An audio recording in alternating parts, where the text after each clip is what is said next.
మోకాల నొప్పులకు ఎటువంటి సర్జరీ లేకుండా ఎపియాన్ పెయిన్ క్లినిక్ అందిస్తున్న అత్యాధునిక చికిత్స. Hello, doctor Dilip Gude here, physician, Yashoda hospital, Somajiguda, Hyderabad. So ఒక కామన్ సిమ్టమ్ గురించి మనం డిస్కస్ చేద్దాం. టింగ్లింగ్ అండ్ నమ్నెస్, ముద్దుబారటం కానీ లేదంటే చిన్న చిన్న సూదులతో గుచ్చినట్టు కానీ వచ్చే ఫీలింగ్. ఈ ఫీలింగ్ ఎందుకు వస్తుంది, ఆర్ ఎవరిలో వస్తే మనం దాన్ని వేరే సీరియస్ ప్రాబ్లంగా పరిగణించాలి, దీని గురించి మనం డిస్కస్ చేద్దాం. సో టింగ్లింగ్ అండ్ నమ్నెస్ యూజువల్గా అంటే దీనికి ఒక 20 డిఫరెంట్ కారణాలు ఉన్నాయి. బట్ మీరు కనుక డయాబెటిక్ అయితే మీరు ఖచ్చితంగా దానికి అంటే ఇమీడియట్గా మీరు యాక్షన్ అది తీసుకోవాల్సి వస్తుంది. మీరు మీ డయాబెటాలజిస్ట్తో డిస్కస్ చేయాలి, సాధ్యమైతే న్యూరాలజిస్ట్ కూడా కలవాల్సి వస్తుంది.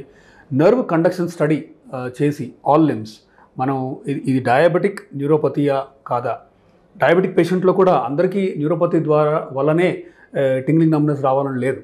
మంచి షుగర్ కంట్రోల్ ఉండి ఒక సపోజ్ 3-4 ఏళ్ళే అవుతుంది మీ డయాబెటీస్ వచ్చి, సో అది ఆ న్యూరోపతి అనేది డయాబెటీస్ నుంచి కాకపోవచ్చు. బట్ వేరియస్ కారణాలు ఒక్కోసారి కోఎగ్జిస్ట్ కూడా అవుతాయి. B12 విటమిన్ B12 డెఫిషియన్సీలో కూడా మనం ఇది చూస్తాం. ఇన్ఫ్యాక్ట్ వెజిటేరియన్స్లో ఎక్కువ చూస్తుంటాం ఇది, ఎందుకంటే నాన్ వెజ్ వీళ్ళు కన్జ్యూమ్ చేయరు కాబట్టి. మీట్ కన్జ్యూమ్ చేయని వాళ్ళలో B12 డెఫిషియన్సీ కొంచెం సహజంగా కామన్గా చూస్తూ ఉంటాం మనం. సో B12 డెఫిషియన్సీలో యూజువల్గా నర్వ్స్ ఎఫెక్ట్ అవుతాయి.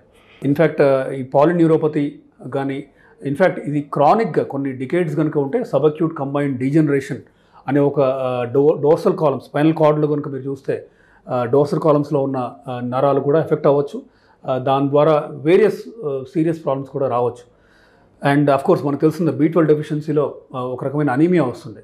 దీంట్లో ఆర్బీసీస్ నార్మల్గా ఐరన్ డెఫిషియన్సీలో ఎలా అయితే చిన్నగా అవుతాయో B12 డెఫిషియన్సీలో ఇవి ఆర్బీసీ సైజ్ పెరిగి ఉంటుంది. మ్యాక్రోసైటిక్ అనీమియా అంటాం. సో B12 డెఫిషియన్సీని మనం ర్యాపిడ్గా కరెక్ట్ చేయాలి.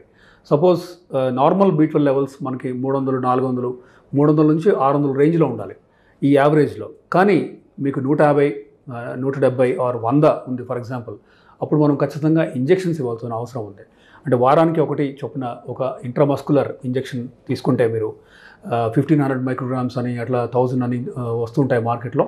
మిథైల్ కోబాలమని ఇంజెక్షన్స్ తీసుకుంటే మీకు B12 లెవెల్స్ మనం మెల్లగా బాడీలో ఇంప్రూవ్ చేయొచ్చు. పెరిగిన B12 levels will slowly help the nerves as well. Myelin sheath ఫార్మేషన్లో కూడా B12 అవసరం చాలా ముఖ్యం.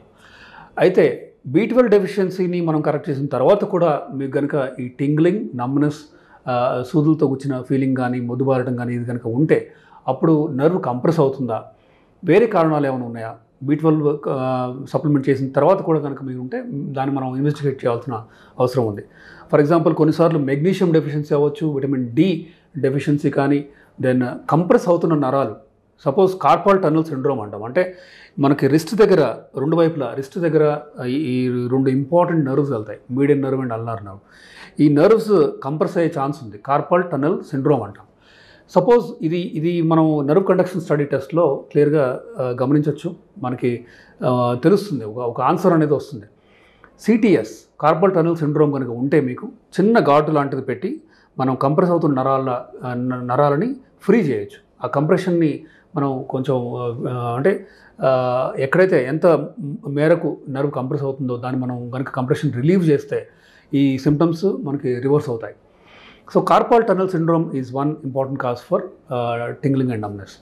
ఇకపోతే going back to diabetic neuropathy, sugar కనుక సరైన కంట్రోల్ లేనప్పుడు, అంటే కొన్ని సపోజ్ ఒక decade for example or even 66 to 10 years కనుక మీకు సరైన కంట్రోల్ లేక 250 ఫాస్టింగ్ ఉండి 300 పోస్ట్ లంచ్ ఉండి మీ HbA1c 11 కనుక or 10 or more over period of time కనుక ఉంటే ఖచ్చితంగా నరాలు ఎఫెక్ట్ అవుతాయి. ఫస్ట్ ఎఫెక్ట్ అయ్యేది కాలి నరాలు, మీకు స్పర్శ తగ్గటం బొటన వేళ్ళ దగ్గర కానీ లేదంటే సోల్ కానీ, దెన్ తర్వాత చేతులు కూడా, అంటే first glove and stocking distribution అంటాం.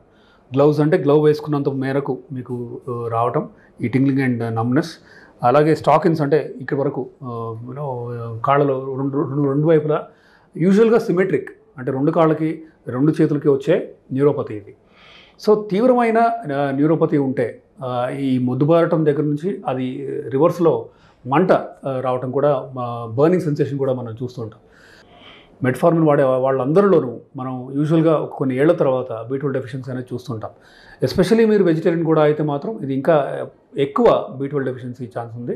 నరాలు అదేవిధంగా ఎఫెక్ట్ అయ్యే ఛాన్స్ కూడా ఉంది. ఆల్ఫా లైపోయిక్ యాసిడ్ ఒకవైపు, దెన్ B12 డెఫిషియన్సీని కరెక్ట్ చేసే విధంగా కనుక మనం ముందుకెళ్తే ఖచ్చితంగా నరాలని మనం హెల్ప్ చేయొచ్చు. న్యూరోపతిని ఈ ఈ సిమ్టమ్స్ తీవ్రతను కూడా మనం కొంతవరకు తగ్గించవచ్చు.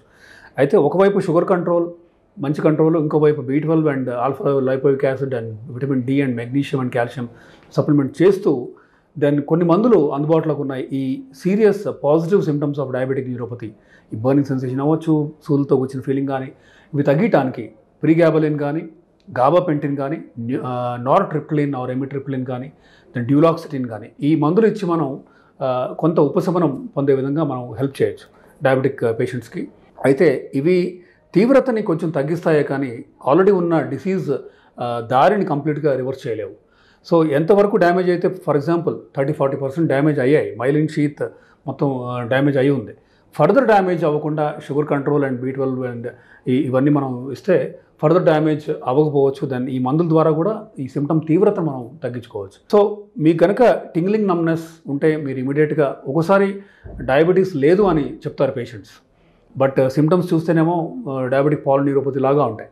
సో టెస్ట్ చేస్తే వీళ్ళకి డయాబెటీస్ లేదు అని అనుకున్న వాళ్ళకి HbA1c 11-12 ఉండటం గమనిస్తూ ఉంటాం. అంటే మీకు షుగర్ ఉంది అన్న విషయం మీకు తెలియక కనీసం 5-6 ఏళ్ళు అయి ఉండొచ్చు. సో ఇది ఇన్ఫ్యాక్ట్ చాలా కామన్ కాకపోయినా మనం చూస్తూ ఉంటాం బేసికలీ. అంటే ఫస్ట్ ప్రజెంటేషనే డయాబెటిక్ న్యూరోపతి లాగా కూడా రావచ్చు. సో ఫస్ట్ మీరు చూసుకోవాల్సిన ఫాస్టింగ్, పోస్ట్ లంచ్ HbA1cతో పాటు నర్వ్ కండక్షన్ స్టడీ, ఎలక్ట్రోన్యూరోమయోగ్రామ్ కానీ, దెన్ వేరెవర్ రిక్వైర్డ్ మనం వేరే టెస్టింగ్ కానీ, లిపిడ్ ప్రొఫైల్ అవ్వచ్చు, ultrasound, Venus and arterial Doppler అవ్వచ్చు, ఇట్లా వేరే టెస్టులు అవి చేసి రక్త సరఫరా బాగుందా, ఈ తిమ్మిరి రావటం కానీ, టింగ్లింగ్ కానీ, ఇట్లా సూదులతో పొడిచిన ఫీలింగ్ కానీ, బర్నింగ్ సెన్సేషన్ కానీ ఎందుకు వస్తుంది అంటానికి కొన్ని టెస్టులు అవి చేస్తే మనం ఈ డెఫినెటివ్ కారణాలకి, అంటే ఎటియాలజీకి మనం కన్క్లూజన్కి రావచ్చు. వచ్చిన తర్వాత తద్వారా వాటిని మనం అడ్రస్ చేయొచ్చు. So this is about burning sensation, tingling numbness, and దానికి మనం ఇమీడియట్గా తీసుకోవాల్సిన యాక్షన్.